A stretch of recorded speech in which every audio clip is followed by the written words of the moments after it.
नमस्कार। मेरा नाम महादेव सिंह लखावत है। मैं आज आप सभी के सामने एक कहानी पढ़ने जा रहा हूँ। कहानी का नाम है खुदगर्ज मुल्क। उम्मीद है आप लोगों को पसंद आएगी। शुक्रिया। तुमसे कितनी दफ़े कहा है आंगन में आने से पहले अपने पाँव धो दिया कर, मगर तुम लोगों को तो मज़ा आता है। अब घूर क्या रही है? ओ, मुंह में चूना कत्ता ठूस आई है। मेहतरानी चुपचाप खड़ी रहती है। हाय तौबा, ढीठपने की भी हदें होती है। जहन्नुम में जाएगी। ये मेरी अम्मा है।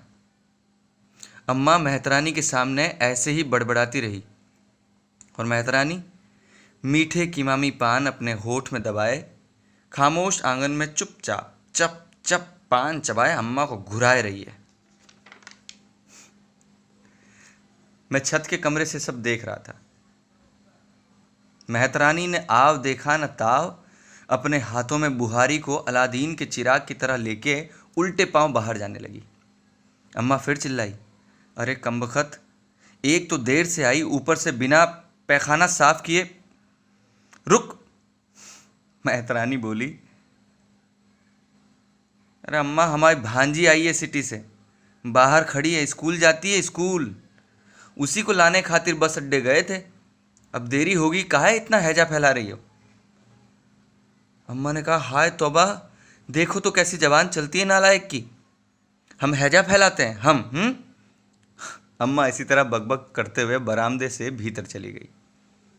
मेहतरानी अपने साथ एक पतली सी सांवली सी लड़की को लेके आई थी उस दिन। उस लड़की को मेहतरानी कहने लगी, ए गुंजा, तू यहाँ आंगन में बैठ, मैं 2 ही मिनट में सैयद खानदान का खजाना धोई के आती हूँ। अब आंगन में वो अकेली लड़की बैठी थी। अपने थैले से कुछ टटोल रही थी। नीले रंग की जिल्द वाली कोई मोटी सी किताब निकाल उसे निहारने लगी। मुझे थोड़ा अचरज हुआ। मेहतरानी ने तो कभी जिक्र नहीं किया कि उसके किसी भाई या रिश्तेदार। खैर, पता नहीं, हो भी सकता है। मैंने अपनी किताब उठाई, ऐनक लगाई और अब मुंडेर में घूमते घूमते पढ़ने लगा। बीच बीच में आंख चुराकर उसकी तरफ देखता, फिर किताब में नजर गिराकर बड़बड़ाता। लेकिन वो एक टुक मुझे घूर रही थी। चेहरे से हल्की हल्की हंसी के साथ मुझे देखती जा रही थी। मुझे थोड़ा अजीब लगा, फिर भी अपना काम मैंने बिल्कुल जारी रखा। वो बिना रुके घूरे जा रही थी। मैंने ठप से किताब को बंद किया और उसकी तरफ देखा। क्या है? क्यों घूर रही हो? वो फिर भी देखती रही, चेहरे पे वही मुस्कान। इस बार मैंने भी उसे करीब से देखा। छोटी छोटी सी आंखें, सांवली सी सूरत, मगर चिमटी नाक। कपड़े भी साफ सुथरे पहने थे। मैं और कुछ देखता उससे पहले उसने, अब तुम क्यों घूर रहे हो? अब मैं नहीं तो तुम घूर रही थी मुझे, समझी? मैं नहीं घूरता किसी को। मेरी बात बीच में काटते हुए उसने कहा, my name is Gunja, I study in 10th। मैं सुन्न सा रह गया। चुपचाप बिना कुछ कहे अपने कमरे की तरफ लौट आया। रात भर सोचता रहा कि सैयद हुसैन की इकलौती औलाद यानी कि मैं, साबिर हुसैन, जो कि 3rd डिवीज़न से 12वीं पास करने के बाद पिछले 2 सालों से लगातार बाहर मुल्क जाने के ख्वाब देख रहा है।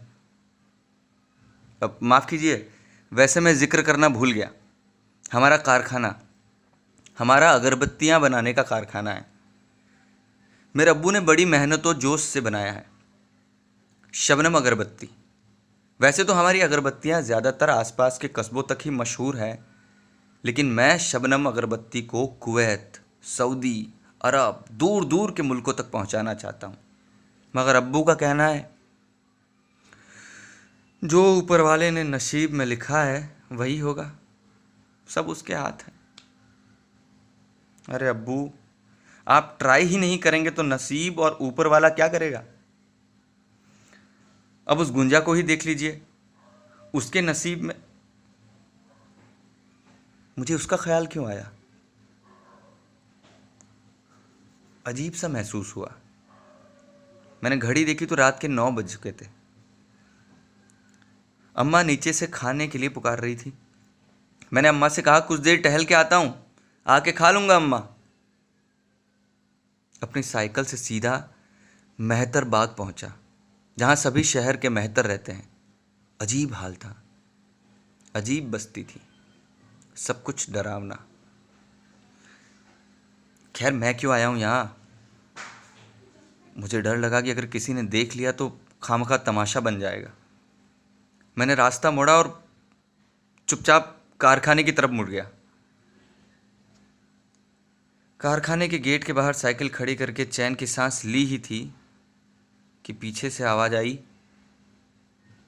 साबिर मियाँ तुम? अब सलाम वालेकुम अब्बू।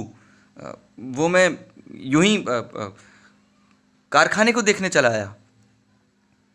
अब्बू ने मुस्कुराते हुए मेरे कंधे पे हाथ रखा और कहा, मुझे यकीन था खुदा पे, शुक्र है उसका कि तुम्हारे जहन में ये कारखाना भी है। मुझे तो लगता था कि सिर्फ तुम्हारे जहन में दूसरे मुल्क जाने का जिन्न रहता है। मैंने कहा, कैसी बातें कर रहे हैं अब्बू? उन्होंने कहा, ठीक ही बातें कर रहा हूं बच्चे।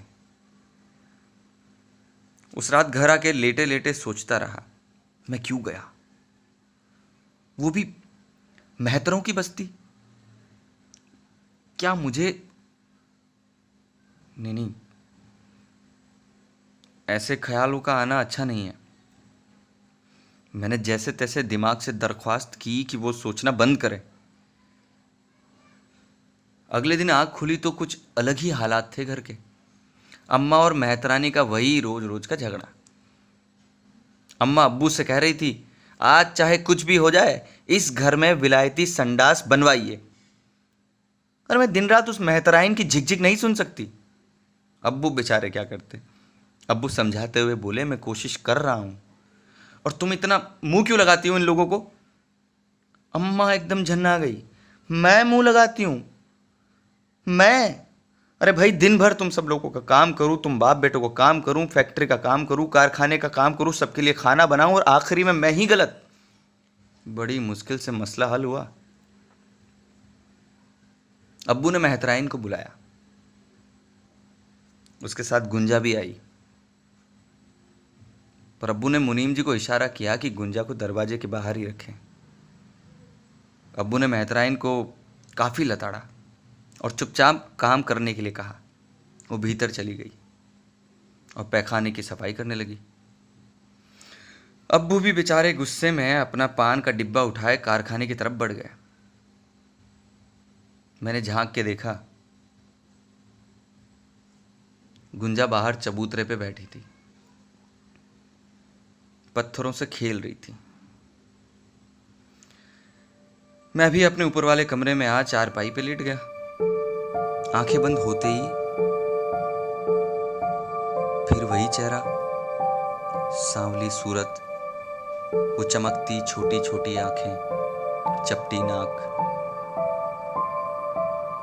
कमरे के छत पंखे की हवा मेरे माथे के पसीने को छू रही थी, और अचानक मेरे मुंह से बंद आंखों ही निकला, गुंजा, गुंजा। उस लफ्ज के निकलते ही एक मुस्कुराहट मेरे चेहरे पे फैलने सी लगी। मैं अपने भीतर कुछ महसूस करने लगा, कुछ अजीब सा पर सुकून भरा। मैंने अपना हाथ अपने ही बदन पे फेरना शुरू किया और फिर से दोहराने लगा, गुंजा, गुंजा। तभी जैसे मेरे बहुत करीब कानों के पास कुछ हलचल, एक आवाज, जैसे कोई बोल रहा हो, साबिर, साबिर। मैंने आंखें खोली तो देखा गुंजा खड़ी थी सामने। मैं झट से उठा और अपना कुर्ता ढूंढने लगा। उस पे चिल्लाया, तुम ऊपर कैसे आई? अब क्या चाहिए तुम्हें, हैं? और वो एक टक मुझे घूर रही थी और मुस्कुरा रही थी। मुझसे कहने लगी, तुमको क्या चाहिए? मैंने कहा, क्या क्या बक रही हो? कुछ नहीं, तुम जाओ यहां से, मुझे तुम्हारी किताबें चाहिए। उसने ऐसा कहा और हंसती हुई मेरी डेस्क पे रखी किताबों को टटोलने लगी। मैं बहुत घबरा गया। मैंने उससे कहा कि खुदा के लिए यहाँ से चली जाओ, अम्मा देख लेगी तो। उसने बीच में मुझे टोकते हुए मेरा हाथ पकड़ लिया और जोर से दबोचते हुए बोली, मुझे सारी किताबें चाहिए। और बदले में तुमको क्या चाहिए वो मैं भी जानती हूँ, और तुम भी। आज शाम मेहतर बाग आ जाना। मैंने झट से हाथ छुड़ाया। वो जोर से हंसने लगी, भाग गई। जान में जान आई। पूरा बदन कांप रहा था, शरीर जैसे जम सा गया था, मगर जी को अच्छा भी लग रहा था। मैं उसके हाथ को अपने हाथ पे महसूस कर पा रहा था। मैंने बिना कुछ सोचे समझे अपने आप से बस हाँ कह दी। शाम को मैंने किताबों को कुछ रंगीन कागजों में गिफ्ट की तरह पैक किया। अपना पसंदीदा शर्ट पहना और खूब सारा इत्र मल के साइकिल से निकल पड़ा मेहतरों की बस्ती की तरफ। मेरी उम्र और मेरे हालातों से अगर देखा जाए तो ये लाजमी था। ये जो सिरहन मुझे महसूस हुई वो निशानी थी मेरे तैयार होने की। हल्का हल्का अंधेरा हो चला था। मैं मेहतर बाग की तरफ मुड़ा ही था कि मैंने अब्बू को उस तरफ से आते देखा। अब्बू के साथ मुनीम जी भी हैं। मैं झाड़ी के पीछे साइकिल लगा के छुप गया। धीरे से देखा तो मुनीम जी मेहतर बाग से मेहतरानी को लेके अब्बू के पास आए। या खुदा, शायद गुंजा ने बता दिया। अब क्या होगा? मैं हिम्मत करके चुपचाप सुनने की कोशिश करता रहा। अब्बू मेहतरानी से कुछ कह रहे थे। अब्बू ने कहा, गुंजा कैसी है? उसने कहा, ठीक है। अब्बू ने मुनीम जी से रुपए लेके मेहतरानी को दिए। अब्बू ये सब क्यों कर रहे हैं? मेहतरानी बोली, नहीं सैयद साहब, 16 साल हो गए, अब मुझसे नहीं होता। मैं गुंजा को नहीं संभाल सकती, वो जवान भी हो रही है। सैयद साहब, आप अपने पाप को खुद ही संभालिए। और वो बिना रुपए लिए लौट गई। अब्बू खामोश खड़े थे। मुनीम जी को इशारा किया और वो दोनों घर की तरफ चल पड़े। और मैं कारखाने की तरफ। गुंजा गुंजा अब्बू की नाजायज औलाद है और गुंजा मेरी